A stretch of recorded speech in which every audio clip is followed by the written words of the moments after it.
ইনশাআল্লাহ ইসলামের বাংলাদেশ হবে, ঠিক কিনা? আগামীর বাংলাদেশ হবে দোষমুক্ত বাংলাদেশ, আগামীর বাংলাদেশ হবে সততার বাংলাদেশ, আগামীর বাংলাদেশ হবে মানুষের কল্যাণ বান্ধব বাংলাদেশ এবং শ্রমিক বান্ধব বাংলাদেশ ইনশাআল্লাহ। সুতরাং সেটি প্রতিষ্ঠার জন্য আপনাদের যে শ্রম এখন দিচ্ছেন তার চাইতে কয়েক গুণ পরিশ্রম বাড়িয়ে দিতে হবে, ঠিক কিনা? আমরা প্রশাসনকে সহযোগিতা করে প্রশাসনকে ঢেলে সাজাতে চাই, এই সমাজকে সহযোগিতা করে এই সমাজের প্রত্যেকটি মক্তব, মসজিদ, বাজার, ঘাট সবকিছুকে আমরা ঢেলে সাজাতে চাই, এই দেশের অর্থ ব্যবস্থাকে সাজাতে চাই, এই দেশের রাষ্ট্রীয় অবকাঠামোকে আমরা ঢেলে সাজাতে চাই। সেই জন্য আপনারা যারা একেবারে গোড়াপত্তনে এই দেশের উন্নয়নে, এই দেশের উৎপাদনে, এই দেশের সংস্কারে, এই দেশের সৌন্দর্য বর্ধনে, এই দেশকে গড়ার জন্য আপনারা যারা আজকে শ্রমজীবীকে দেখাওয়া মানুষ, আপনাদেরকে কয়েক গুণ পরিশ্রম বাড়িয়ে দিতে হবে, ঠিক কিনা? সুতরাং আমরা আমাদের এই শ্রমিক কল্যাণ ফেডারেশনের নেতৃত্বে আগামী দিনে রাজশাহী মহানগরীকে সাজাতে চাই। রাজশাহী মহানগরীর মোড়ে মোড়ে লিখে দিতে হবে এই মহানগরী চাঁদা মুক্ত মহানগরী, এখানে কোনো চাঁদা নেওয়া যাবে না, কাউকে চাঁদা দিবেন না, কেউ চাঁদা নেবেন না। লিখতে পারবেন কিনা? থানার সামনে লিখে দিবেন সুন্দর করে, শ্রমিক কল্যাণ ফেডারেশনের ব্যানারে সুন্দর করে ফেস্টুন ঝুলিয়ে দিবেন থানার সামনে থেকে, এখানে ঘুষ নেওয়া এবং দেওয়া সম্পূর্ণ নিষিদ্ধ। পারবেন? থানার সামনে তাই লিখে দিবেন, ভূমি অফিসে লিখবেন এখানে ঘুষ দেওয়া এবং নেওয়া নিষিদ্ধ, ধরিতে পারলে তাকে পুলিশের সুপুর্দ করা হবে। নিবেদক বাংলাদেশ শ্রমিক কল্যাণ ফেডারেশন রাজশাহী মহানগরী। পারবেন?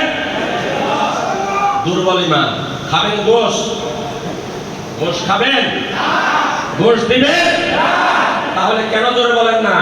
প্রত্যেকটি ঘুষ যেখানে চলে সকল অফিসে এই সাইনবোর্ড ঝুলাই দেবেন শ্রমিক কল্যাণ ফেডারেশন, এখানে ঘুষ খাওয়া, ঘুষ নেওয়া, ঘুষ দেওয়া সম্পূর্ণ নিষিদ্ধ।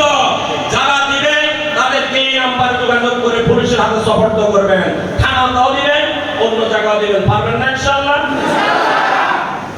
সমাজ ঠিক হয়ে যাবে ইনশাআল্লাহ, দেশ সোজা হয়ে যাবে, মানুষ সুন্দর করে চলবে।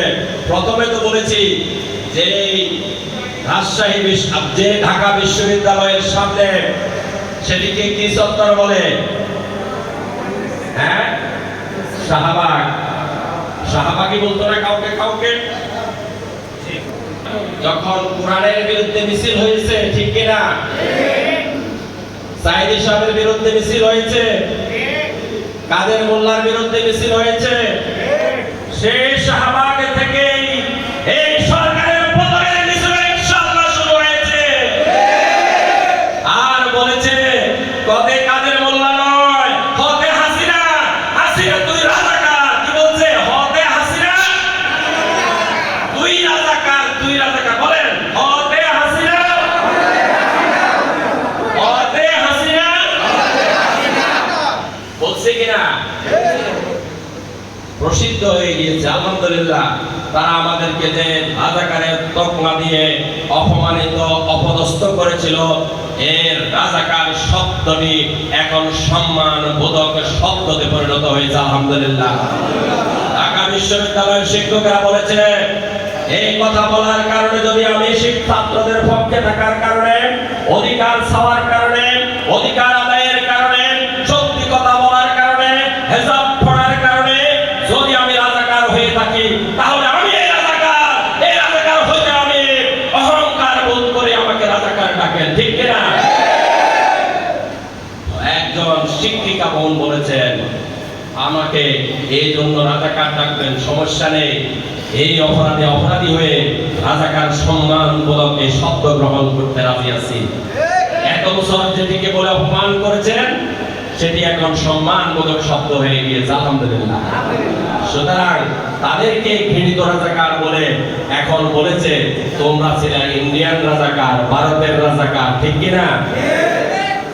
উপস্থিতি, এতক্ষণ তো রাজনীতি করলাম আর আমি বক্তব্য সময় বেশি পেয়ে গেলাম, প্রধান অতিথি আসতে দেরি হচ্ছে বিদায়।